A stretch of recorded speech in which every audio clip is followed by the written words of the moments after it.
Now, when we go on to talk about the truncus arteriosus, the first thing I want to do is just talk about, what happens normally. Is it normal to have a truncus arteriosus? Yeah, we just talked about it, right? We said that this forms the ascending aorta. It forms the pulmonary trunk.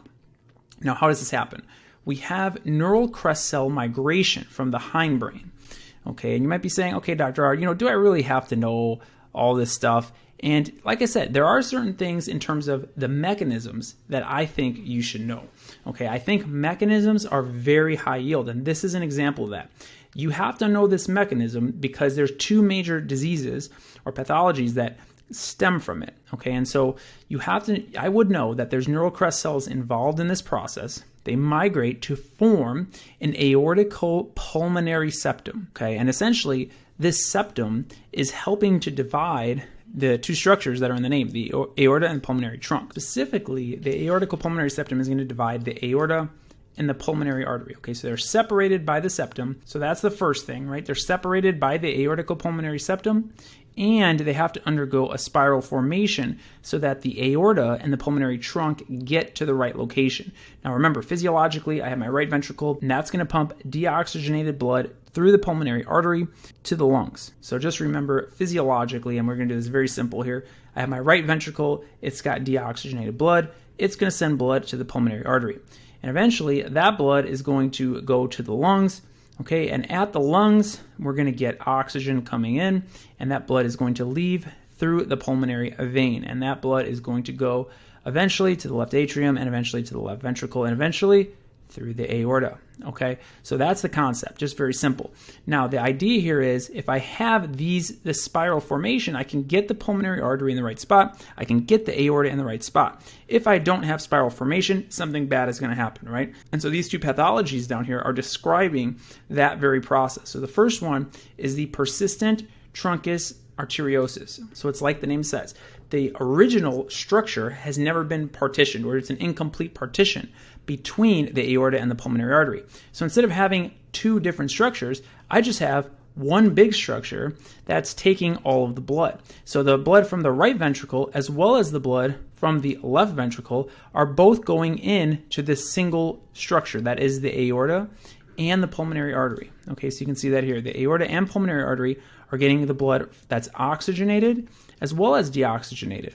Okay, so there's a mixing of deoxygenated blood because my partition isn't there, right? So I have an incomplete formation of the aorticopulmonary septum. What is a classic association with this? That's DeGeorge syndrome. Now, you might say, okay, hold it right there, Dr. R. I thought tetralogy of Fallot was the classic association for DeGeorge syndrome. And I would say, you know what? You're probably right if that's what you were thinking.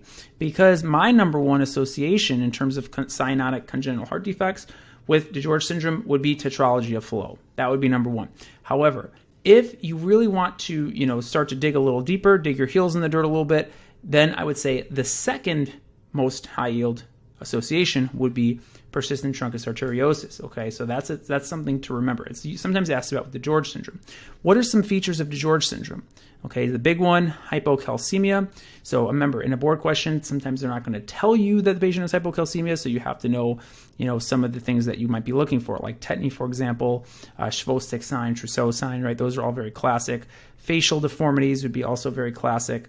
A prominent bridge of the nose or micrognathia, hypoplastic nose deformities are also associated with it. So just facial deformities, cleft lip, cleft palate, those are all very classic for DeGeorge syndrome. So there is a classic association there as well. All right, so again, but the big thing, going back, kind of bringing it all together, the key is mechanisms,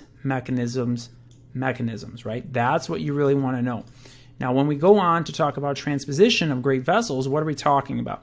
In this case, it's not the partitioning that's the problem. It's the spiral formation. I'm not getting the spiral formation, and because we're not spiraling, things are not in the right place. I have a partition between the two structures, but they're not in the right place. And so you can see this blood that's going from the right ventricle, it's going out through the aorta. Okay, so that's a problem because now I have deoxygenated blood coming in, and it's all getting pumped right back out before it can get oxygenated. So what's happening here is we have two parallel circuits because the aorta is attached to the right ventricle, and therefore the left ventricle is attached to the pulmonary artery. And so we have two, like I said, parallel circuits. So let's see. So we have one circuit here, and then we're going to have a oxygenated circuit over here. And so this is a major problem. So neonates that have this happening, they're consistently getting deoxygenated blood. And so the idea here is, I mean, if you're consistently getting deoxygenated blood, this is going to be incompatible with life. Okay. Now you might be saying, okay, well, I still get board questions about, neonates that are 2 or 3 years old that have transposition. So, how are they surviving? Or in real life, how could someone survive with transposition? And the idea here is you need to have shunts that are going to get this blood from one location to another. For example, if I had an atrial shunt here, I can get this left atrial blood that's oxygenated into the right atrium, and that can get pumped out through the aorta. If I had a patent ductus arteriosus, it's the same concept. This oxygenated blood can get pumped out to the aorta.